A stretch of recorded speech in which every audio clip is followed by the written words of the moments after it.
भाजपचे प्रदेशाध्यक्ष रवींद्र चव्हाण यांनी उपमुख्यमंत्री एकनाथ शिंदेंचे नाव न घेता चिमटा काढला. 2 नंबर तो 2 नंबरच असतो असे म्हणत आर पाटील यांच्या जुन्या भाषणाचा संदर्भ देऊन चिमटा काढला. नंबर 2 ला काही किंमत नसते, 1 नंबर ते 1 नंबर असते असे म्हणत जो भी है देवा भाऊ ही है, देवा भाऊ सबका भाऊ अशा शब्दात प्रदेशाध्यक्ष रवींद्र चव्हाण यांच्या विट्यात भाजपा सभेत एकनाथ शिंदेंवर अप्रत्यक्ष निशाणा साधला. विटा नगर परिषदेसाठी शिवसेना शिंदे पक्षाविरुद्ध भाजपशी थेट लढत होत आहे आणि भाजपच्या उमेदवारांच्या प्रचारासाठी रवींद्र चव्हाण यांची सभा पार पडली. त्यावेळी ते बोलत होते. सदाभाऊ जेव्हा तुम्ही होता सभागृहामध्ये त्यावेळेस मला तो दिवस आठवतो की याच भागांमध्ये असणारे एक उमदा नेतृत्व की ते आज आपल्यामध्ये नाही. आबा हे आज नाही आणि ते एकदा कधीतरी असे सभागृहात उभे राहिले आणि त्यांनी बोलायला चालू केलं. बोलायला चालू केल्यानंतर चांगल्यांची ते बोलती बंद करायची आणि त्यांनी ते कदाचित शेवटचं भाषण असेल. त्यानंतरच्या काळात ते आजारी पडले. परंतु तो दिवस जो आहे ना, तो दिवस आजच्या या सभेसाठी फार महत्वाचा आहे.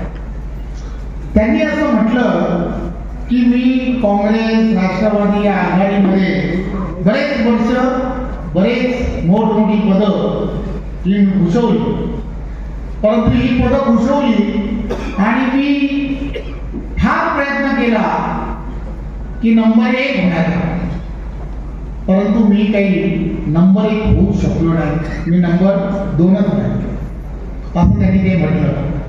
हे भाषण जर आपण बघण्यासारखं आहे, ऐकण्यासारखं आहे. त्यांनी असं म्हटलं, सभागृहात असं म्हटलं की बाबांनो, तुम्हाला म्हणून सांगतो की नंबर 1 हा नंबर 1च असतो. नंबर 2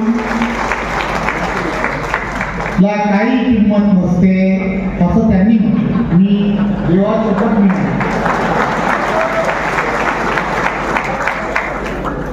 आणि ह्याचा म्हणजे साक्षीदार बरेच जण आहेत. व्हिडिओ तर एवढा व्हायरल होतो ना, तो आजही व्हिडिओ एवढा व्हायरल होतो. म्हणजे आबांचं शेवटचं भाषण म्हणून व्हायरल होतो. परंतु मला आठवलं की मला एका वैभव मला वारंवार तेच सांगतो की बाबा हे असं झालंय तसं झालंय. मी त्याला म्हटलं आता बाजूला घेऊन बाबा सदाभाऊ पण तेच म्हणतायत, आबांवरती तर विश्वास ठेवा, विटाकरांना ठेवा का नाही? तो नक्की होत हो म्हणा, बरोबर आहे की नाही? आणि सगळेच ठेवतील. त्यामुळे एकच गोष्ट लक्षात घ्या, जो भी कुछ है देवा भाऊ ही है. आप अपने लोगों को यही बताओ, ये देवा भाऊ है ना, सबका भाऊ है. सगळ्या बहिणींचा पण भाऊ